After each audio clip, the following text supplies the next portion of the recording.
அனைவருக்கும் வணக்கம். நம்ம இன்றைக்கி என்ன பார்க்க போகிறோம் அப்படின்னு கேட்டிங்கன்னா, ஒரு யோக ஜாதகம் எப்படி இருக்கும் அப்படின்னு சொல்லி சிம்பிளாக பார்ப்போம். யோகம் அப்படின்னாவே உங்களுக்கு திரிகோணம் நல்லா இருக்கணும். ஒரு ஜாதகத்தில் திரிகோணம் முதல் நிலையாக நல்லா இருக்கணும் அப்படின்னா 1, 5, 9. அப்போ திரிகோணம்னாவே 1, 5, 9.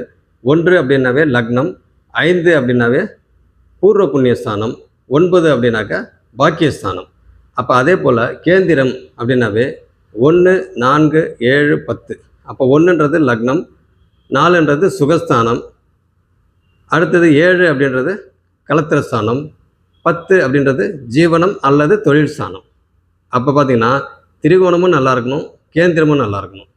இவங்க 2 பேரும் நல்லா இருந்தாங்க அப்படின்னா அதுக்கு உண்டான தசாபுக்தியும் வரணும். அப்போ திரிகோணாதிபதிகள் கேந்திராதிபதிகள் நல்லா இருந்து தசாபுக்தியும் வந்துச்சுனாக்கா அந்த ஜாதகம் பார்த்திங்கனாக்கா யோக ஜாதகம். அவங்க யோகமாக பிழைப்பாங்க அப்படின்ற மாதிரி சொல்லலாம். அப்போ எப்படி பிழைப்பாங்க அப்படின்னா, திரிகோணம் அப்படின்றது அதிர்ஷ்டம், முதல் நிலையான அதிர்ஷ்டம். அப்போ 2ஆம் நிலையான அதிர்ஷ்டம் அப்படின்னாவே கேந்திரம். அப்போ முதல் நிலையான அதிர்ஷ்டம் அப்படின்றது அதிர்ஷ்டத்தோடு ஒருத்தங்க பிறக்கிறாங்க அப்படின்னா திறமையினால் ஒருத்தங்க வளர்கிறாங்க அப்படின்ற மாதிரி அர்த்தம். அப்போ அதிர்ஷ்டன்றது திரிகோணம், கேந்திரம் அப்படின்றது திறமை. அப்போ இவங்க 2 பேரும் ஒன்று சேர்ந்தால் தான் ஒரு ஜாதகர் நல்ல விதமாக லைஃப்பில் சக்ஸஸ் பண்ணுவார் எல்லா விஷயத்துலேயும்.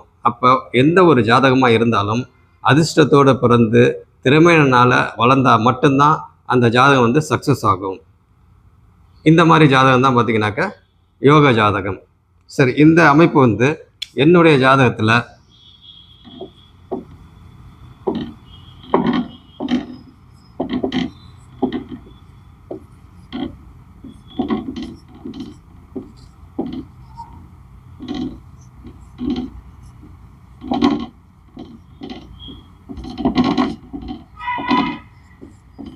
இருக்குதா இல்லையான்னு சொல்லி நம்ம செக் பண்ணுவோம்.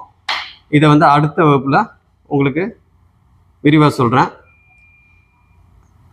இந்த ஜாதகத்தில் என்னோட டீட்டெயில்ஸ் இதை பார்ப்போம். பார்த்துட்டு அடுத்த வகுப்பில் ரொம்ப விரிவாக இல்லை, ஓரளவுக்கு சொல்கிறேன். ஓகே, நன்றி.